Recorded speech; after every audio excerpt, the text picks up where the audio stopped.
Oh my fucking god, you guys have got to check this out. $1,000 trillion maritime lien on BP and the Queen of England. I'll say that again. A 1,000 trillion, that is basically 10, well, I actually heard it was 10 with 15 zeros after it, which is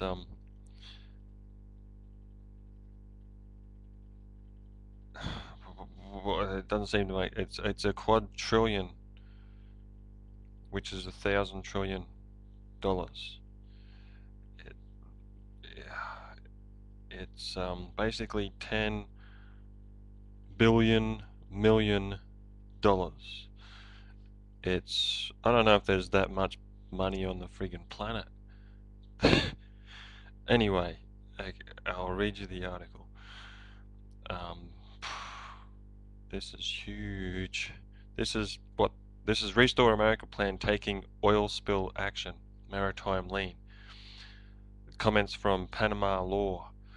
Executive summary. You will see links to 3 sections. The first is a facts cover sheet. You'll get links to this. I'll give you the links in the bottom. On the drop down, more info. And you'll get these attachments. You can download these attachments, PDF attachments, and have a frigging look for yourself. The first is a facts cover sheet. The second is a comprehensive list of email addresses, and the third is a maritime lien for $10 quadrillion filed against BP and the Queen of England for the oil spill damages. The documents goes on to establish acts of chemical warfare and other intrusions against the United States. Where served? The International Court of Justice, Hague, Netherlands, Her Majesty's Treasury in London, Bank of International Settlements, Basel, Switzerland, International Chamber of Commerce in Paris, France. And then beside what to do, the evil empires will try to laugh this off and sweep it under the rug. The idea is to not let them do this. Part of the document says that Obama and the USA have forfeited their rights to be in control because they did nothing, thus allowing damages to continue and worse, threatening lives and property around the world.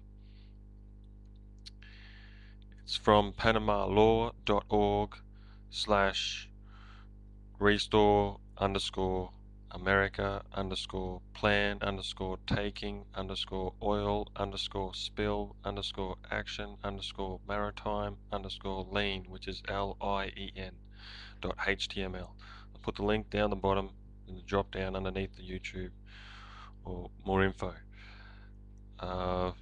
This come about through a friend of mine in Sovereign Warriors in my BP Gulf Oil Spill Solutions group within sovereignwarriors.ning.com. So I'll put a link in there for that as well. I've also got a talk shoe on today to help with what's going on out there. I just did an upload of that, so go and check that in my uploads.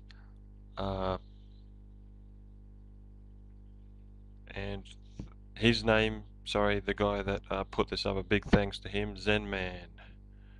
Thank you very much for this news. And if that don't make you happy, I mean, now we've got to clean it up. I mean, they're still, I think, spraying bloody shit around, you know, that highly toxic stuff that causes damage to the next generation. I mean, they got friggin' Air Force out there with C-130 Hercules dropping it. That needs to be put to a stop. But it's basically, what I'm seeing is, it's basically the New World Order's last stand, and they're trying to hold 40 million people to ransom down there. And, you know,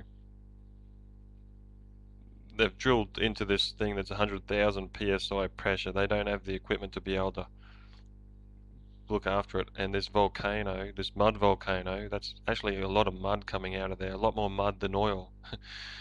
That's why it all looks muddy and iron ore red.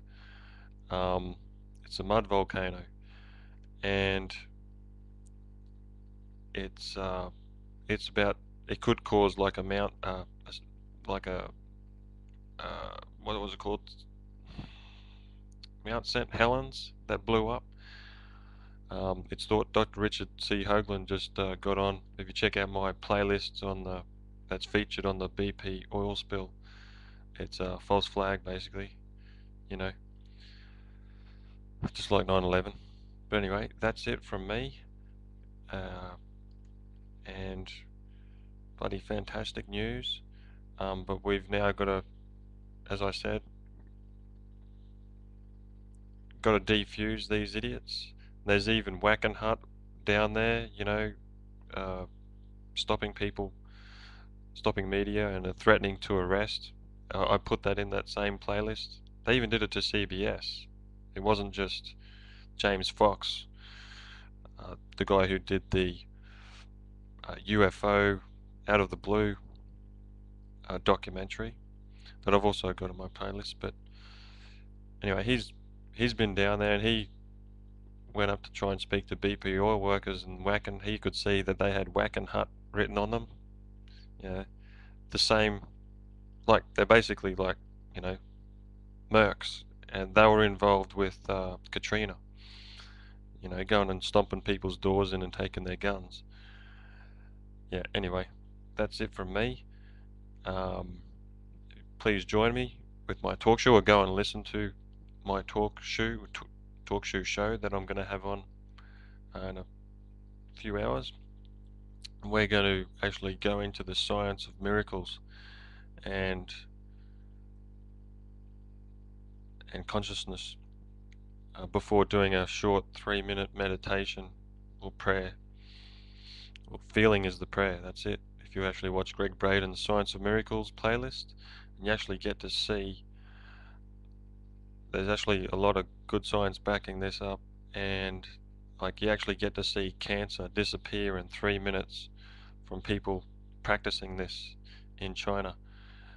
Just practicing the feeling that this lady's cancer is already healed this lady's already healed and the cancer's already gone, and you get to watch it live on ultrasound disappear. And there's more. I mean, Dr. John Hagelin, who was on What the Bleep, he's I think a professor. He's done a unified field theory, and he reckons that nothing beats the power of consciousness. It's like millions of times more powerful than nuclear weapons. And what we're going to do tomorrow is basically tap into that power of consciousness feeling. And as Greg Braden said in that Science of Miracles playlist, which I'll give you links to, in about the 4th part of 7 or 5th, he got taken out by a Native American out to do a prayer. You know, he wanted to call rain, pray rain, not pray for rain, which would be the feeling that he does not have rain. He actually prayed rain. You know, imagine himself covered in rain and standing in mud and everything, and within hours that night it happened, and they were flooded out for weeks, I think.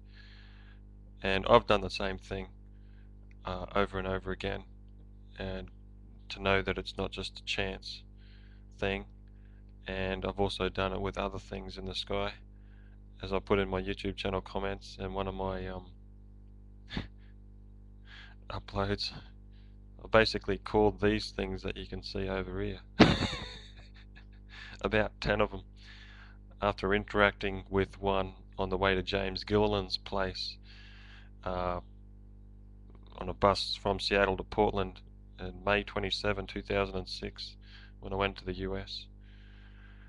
But anyway, that's another thing. And then I saw 50 to 80 UFOs when I was out there, S-ing in the sky, not like satellites, and stopping and doing left-hand and right-hand turns, you know. But anyway, that's something else. And that's all from me. Keep a look on my YouTube channel comments for more news, and youtube.com/thankyouwhitenights.